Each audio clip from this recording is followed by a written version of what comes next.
BFM TV face à face. Apolline de Malherbe. Il est 8h30 et vous êtes bien sur RMC et BFM TV. Bonjour Jordan Bardella. Bonjour, merci de votre invitation. Merci à vous d'avoir accepté de répondre à mes questions. Ce matin, vous êtes le président du Rassemblement National et vous êtes aussi la tête de liste du Rassemblement National pour les élections européennes. Au moment où on se parle d'ailleurs, les différents sondages d'opinion vous donnent largement vainqueur avec 30% des intentions de vote. Je voudrais bien sûr qu'on parle des agriculteurs, mais aussi de ce que vous attendez de Gabriel Attal. Les agriculteurs, d'abord, la colère, Paris qui pourrait être bloqué dans l'après-midi. Est-ce que vous soutenez l'initiative du siège de Paris ? Moi, je soutiens les revendications qui sont celles de nos agriculteurs. Et en tant que responsable politique, mon rôle n'est pas tant de soutenir telle ou telle forme de contestation ou de rébellion ou de mouvement social tout simplement, mais d'apporter des réponses à ce qui apparaît comme la plus grande crise sociale de l'histoire de la Ve République, celle de la disparition de notre agriculture.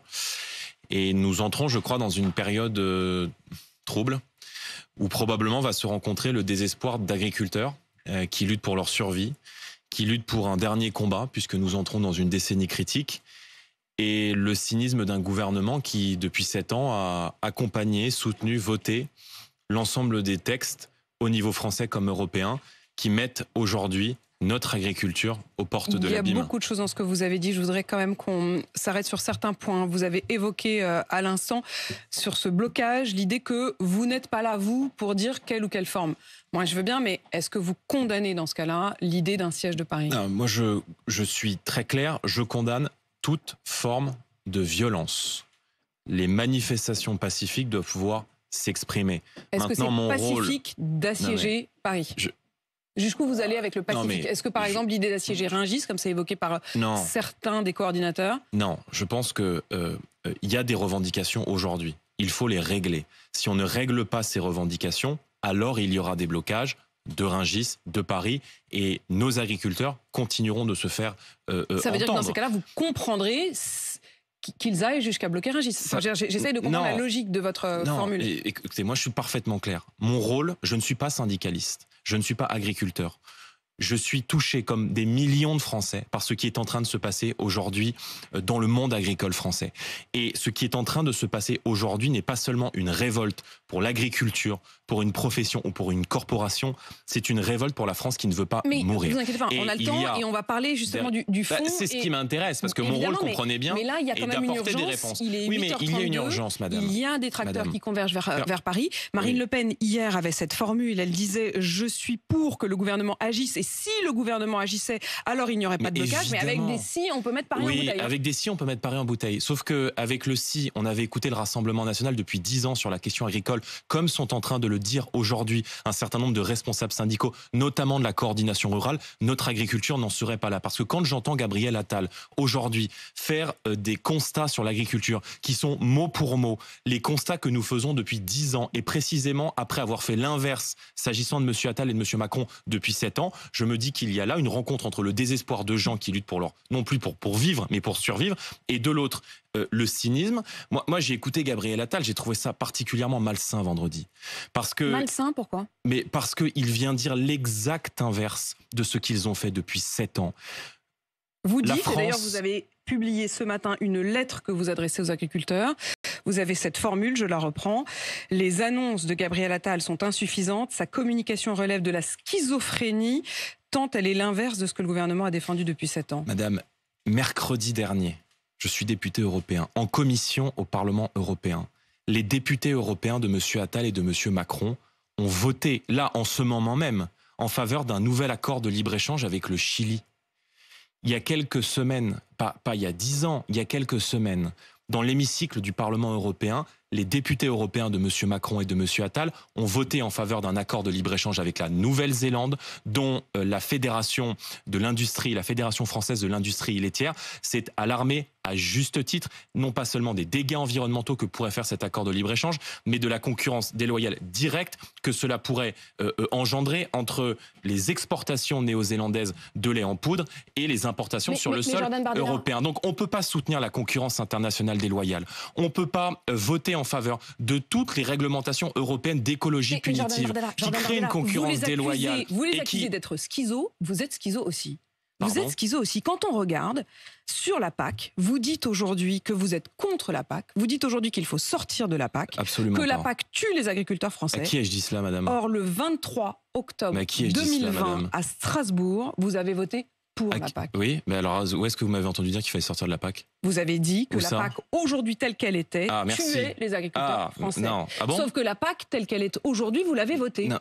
Oui. Avez-vous voté pour la PAC, oui ou non? Mais j'ai voté pour mais bien sûr que j'ai voté pour la politique agricole commune, parce que précisément, donc je ne sais pas où est-ce que vous sortez ma citation, commune, qui est en vigueur depuis le 1er janvier dernier. Merci. Donc la politique agricole commune d'il y a 5 ans n'est pas la politique agricole qui a été votée il y a quelques mois sous l'influence. Pas il y a quelques mois. C'est le 23 octobre 2020. Oui, et qui prévaut 21 et qui prévaut jusqu'en 2027. Et qui est en action depuis le 1er janvier. Merci. Et qui prévoit précisément, qui légalise le principe d'aide directe de la part des États. Je ne suis pas contre la politique agricole commune.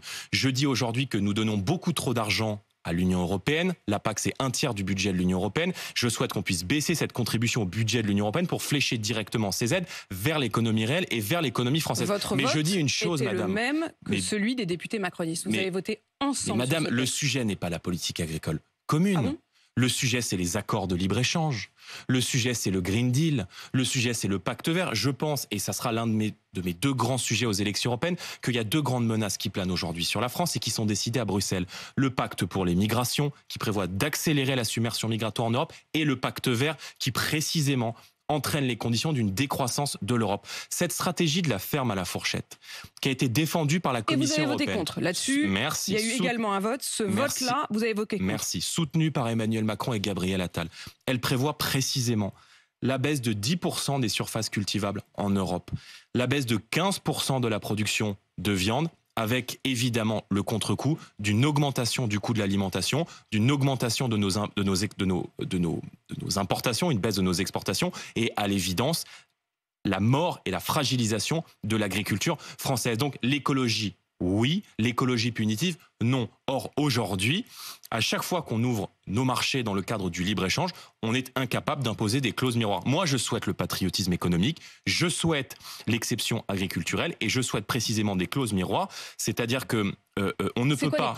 C'est-à-dire concrètement qu'on ne peut pas importer sur le sol français et au sein du marché commun des produits qui ne respectent aucune des normes qui sont imposées aux agriculteurs français. Je veux dire, on impose aujourd'hui aux agriculteurs français des normes économiques, sociales, environnementales, toujours plus lourdes, toujours plus difficiles, et en même temps, les produits qu'on fait venir sur le sol européen ne respectent aucune de ces normes et n'ont aucune obligation de respecter ces normes. Comment voulez-vous que les gens en France qui produisent, qui vivent avec passion du métier d'agriculteur puissent être compétitifs? C'est une folie. Et je dis que quand le gouvernement, quand messieurs Macron et Attal viennent faire ces constats que nous faisons depuis 10 ans, mais ont précisément accompagné l'ensemble de ces mesures de décroissance agricole au niveau français et au niveau européen, je me dis qu'il y a là non seulement une schizophrénie, un cynisme, mais que c'est extrêmement malsain. Moi, je ne me résous pas à voir disparaître notre agriculture. Je pense que l'agriculture a forgé notre pays, a façonné nos territoires et que de notre capacité aujourd'hui à protéger notre agriculture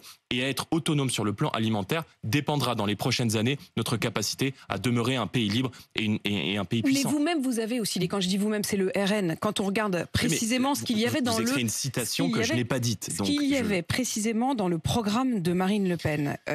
Aujourd'hui, vous dites... et on l'entend bien, qu'il faut une agriculture libérée des normes excessives ou avec au minimum moins d'entraves environnementales. Je dis une chose. Dans le programme de Marine Le Pen, elle avait promis aux agriculteurs et agricultrices, je cite, une aide au maintien de la biodiversité sur des exploitations qui permettent le maintien ou la restauration des haies, des surfaces humides, des bois et des bocages. C'est exactement ce qu'il y a dans les textes qui sont aujourd'hui imposés et que vous voudriez lever. Mais madame, non. Avez-vous évolué ? Avez-vous évolué ? Madame, il y a... Vous savez combien il y a de réglementations aujourd'hui sur une haie ? 14. 14. Bon. Comment voulez-vous qu'on soit compétitif ? Comment voulez-vous que nos agriculteurs, qui sont aujourd'hui tiraillés entre une économie nationale surrégulée et un marché international dérégulé, puissent être compétitifs? Les agriculteurs français, ils ne veulent pas vivre d'aide permanente. Ils veulent pouvoir vivre de leur travail. Ils veulent un prix de rémunération et un prix de production qui leur permettent précisément de vivre de leur travail. Un prix plancher, mais le prix plancher, ce prix plancher, il viendra précisément d'abord des contrôles qui sont faits dans le cadre de la loi Egalim. Et lorsque le Premier ministre Gabriel Attal, qui était avant au budget, vient nous dire aujourd'hui qu'il s'aperçoit qu'il y a précisément des entreprises, de la grande distribution, des grands industriels qui ne respectent pas la marge et la rétribution qui est nécessaire aujourd'hui aux agriculteurs dans le cadre de la répartition des coûts de production, eh bien, pardon, mais c'est hypocrite. Parce que ça fait des mois que nous savons que les gros industriels se gavent et qu'il fallait mettre en place ces contrôles bien plus tôt, premièrement. Et deuxièmement, nos agriculteurs seront compétitifs si on les protège de la concurrence internationale déloyale. Et je formule une autre proposition, c'est le patriotisme économique. Je pense que dans la commande publique, les boîtes françaises, les agriculteurs français doivent avoir une priorité. Un exemple. Aujourd'hui, dans la restauration collective, c'est-à-dire dans les cantines, des collèges, des écoles, des lycées, 2/3 du bœuf qui est servi dans les cantines, qui est consommé, est d'origine importée. Et pendant ce temps-là, notre filière bovine est en train de mourir. Moi, je souhaite qu'on inverse cette tendance et qu'on puisse prioriser les productions françaises parce que c'est gage de qualité dans la commande public. Mais toutes les grandes vous puissances voulez prioriser dans qui la marchent question dans des la priorités. mondialisation Jordan arrivent Bardella, à se protéger. vous dites je veux qu'on priorise l'agriculture et la production française, sauf que vous l'avez bien entendu, il y a un certain nombre de parents qui n'ont même plus les moyens de payer la cantine des enfants. Vous avez dans le même temps le problème de l'inflation. Si vous voulez absolument avoir de la viande française, est-ce que vous ne redoutez pas que ça fasse monter les prix de la cantine des enfants? Madame, Comment vous faites, comment vous arbitrez? Non, madame. On réussira le pari du patriotisme économique. Non, madame. On réussira le pari du patriotisme économique. On réussira à faire en sorte que la viande française, que les productions françaises soient à des coûts raisonnables. Et ils sont bien souvent à des coûts raisonnables, notamment quand ils sont servis du producteur au consommateur. Il faut encourager les circuits courts dans l'économie française si on arrive à se protéger de la concurrence internationale déloyale. Parce que croyez-moi, si dans la décennie qui vient, l'agriculture française meurt et disparaît, alors nous ne serons plus un pays libre et nous serons totalement dépendant du marché mondial, des coûts mondiaux, de l'hyperinflation mondiale et de produits qui précisément sont faits dans des conditions sanitaires et environnementales qui sont beaucoup plus faibles et dans des standards beaucoup plus faibles que ceux de l'agriculture française. La question notamment de l'élevage, je reviens au programme de Marine Le Pen, il faut toujours en revenir à l'original. Il y avait un chapitre entier qui était lié à la protection des animaux. C'était d'ailleurs beaucoup plus qu'aucun autre parti, aucun autre candidat ne l'avait fait, hormis peut-être les écolos justement. Aucune violence, je cite, aucune violence, aucun acte de cruauté, aucune angoisse ne doit être infligée aux animaux de manière gratuite. Comment vous vérifieriez et est-ce que franchement vous pensez qu'aujourd'hui les agriculteurs vous suivraient là-dessus? Mais les agriculteurs sont parfaitement prêts à faire l'ensemble de ces efforts. Et ils sont précisément prêts à faire l'ensemble de ces efforts s'ils ont en face d'eux des responsables politiques qui viennent leur dire qu'à partir de maintenant, on n'ira pas jusqu'en Nouvelle-Zélande à 18 000 kilomètres pour faire venir de la viande ou pour faire venir de la poudre de lait qu'on peut trouver à côté de chez soi. C'est ce paradoxe qu'ils ne comprennent pas. Et ils ne comprennent pas d'être surcontrôlés. On envoie l'Office français de la biodiversité, on envoie, les Français doivent le savoir, des gens armés aujourd'hui sur les exploitations agricoles pour contrôler les agriculteurs comme si les agriculteurs étaient des voyous ou des délinquants. Qu'ils sont armés pas pour mettre en joue l'agriculteur, mais parce qu'on le sait bien et on s'en souvient, il y a eu des terribles faits divers où parfois des agriculteurs à cran s'en étaient pris aux contrôleurs. Oui, d'accord. Laissons les vivre. Il faut pas non plus laisser entendre qu'ils arrivent. Mais dans le même temps, il y a un agriculteur sur. Non, mais d'accord. Mais dans le même temps, il y a un agriculteur sur 2 qui se suicide tous les 2 jours et c'est un drame. Tout à fait, mais donc laissons-les vivre, laissons-les respirer, simplifions au maximum de ce que nous pouvons simplifier les normes, qu'il y ait des contrôles, il doit y en avoir. Moi, je souhaite que les contrôles soient faits par des agences sanitaires françaises et non pas par des agences sanitaires européennes dans lesquelles je n'ai pas grande confiance et beaucoup de nos agriculteurs non plus. Donc, on peut respecter la condition animale, on peut respecter le bien-être animal, mais tout ça peut se faire sereinement, calmement, dans le cadre du marché commun et en développant les circuits courts et non pas en allant chercher des bêtes à 18 000 km d'ici dans des conditions qui respectent aucune des normes. Vous êtes toujours pour l'interdiction d'ailleurs de l'abattage rituel, quel que soit le rite? Je suis... moi je suis favorable à l'étourdissement préalable. Je pense qu'on doit mettre en place aujourd'hui... Ça veut dire qu'il faudrait l'interdiction du halal, du kasher en France? Non, il faut rendre l'étourdissement obligatoire, l'étourdissement préalable, obligatoire pour la viande qui est abattue sur le sol français. Évidemment, on pourra importer des produits. Mais il n'y aura plus aucun produit viande française pour le halal ou pour le kasher. On demandera, par respect pour la dignité animale et pour la condition animale, un étourdissement préalable. Ça se fera dans une discussion. Il n'y a pas une petite forme d'hypocrisie, c'est-à-dire que là, vous êtes pour l'importation. Ça se fera dans une discussion. Vous savez que la question des cultes est une question très particulière. Ça se fait dans beaucoup de pays européens. Ça se fait notamment en Belgique. Mais je pense qu'il ne faut pas opposer les Belges peuvent le faire. Et nous, on peut la manger en France, mais on peut que l'importer. Non, mais il y a une forme quand même un peu d'hypocrisie là-dessus. Vous m'interrogez, je vous réponds. Je suis très soucieux de la dignité animale. En France, mais pas en Belgique. On peut la consommer, quoi. Mais en Belgique, la Belgique précisément demande l'étourdissement préalable. C'est précisément ce que nous proposons. Une distinction de normes, exactement ce que vous disiez tout à l'heure, c'est-à-dire le refus habituellement d'importer une viande qui ne respecterait pas les mêmes normes que celles qu'on impose en France. Là, en l'occurrence, vous feriez une exception pour la viande rituelle. Il y a un attachement chez certains qui pratiquent une religion à consommer de la nourriture halal ou cachère. Moi, je souhaite l'étourdissement préalable pour la viande qui sera abattue sur le sol français. Là encore, ça fera l'objet d'une discussion avec les cultes, mais je crois que... pardon, on ne va pas réduire le problème de l'agriculture aujourd'hui à la question... Bon, mais c'est intéressant la question quand même, du jeu. Bien sûr, non, mais bien sûr. Bien sûr, et je vous réponds. Et bien sûr, et je vous réponds.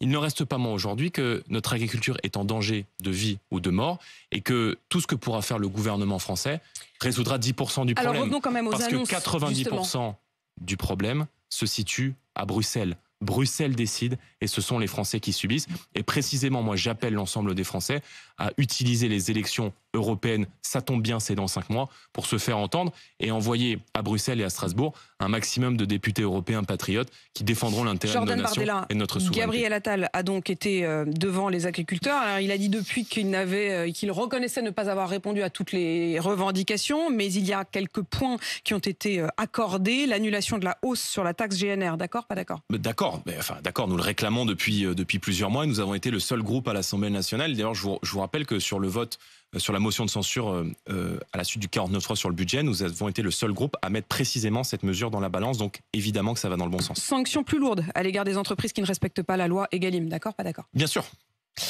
Une aide d'urgence, 50 millions pour la filière bio. Attendez, madame, je vous arrête. Les mesures qui ont été annoncées sont des mesures qui vont dans le bon sens. Vous auriez dit d'accord pour toutes, quoi, en gros, c'est ça que vous allez dire. C'est des mesures que nous proposons, donc c'est pas parce que c'est Gabriel Attal que je vais vous dire que je suis en désaccord avec lui. D'ici la fin de la semaine. Mais qu'il aille devant les institutions européennes. Voilà, et qu'il aille dire à le ministre la présidente... de l'Agriculture a rendez-vous à Bruxelles demain pour tenter d'assouplir la règle sur les jachères. Je ne suis pas certain que le ministre de l'Agriculture ait énormément de poids. Probablement le président de la République est de sa responsabilité aujourd'hui que d'aller devant les institutions européennes, d'aller devant Madame van der Leyen et de lui dire qu'à partir de maintenant, il entend faire respecter les intérêts français. Et que tant que l'Allemagne, dans l'ensemble des accords de libre-échange qui sont négociés, fera peser de tout son poids pour qu'elle puisse continuer à exporter des voitures allemandes au détriment de l'agriculture française, eh bien Emmanuel Macron fera la chaise vide. Voilà, c'est ça, défendre les intérêts français. Il a abandonné pour vous, les agriculteurs, Emmanuel Macron. Il fait la chaise vide. Il n'est pas...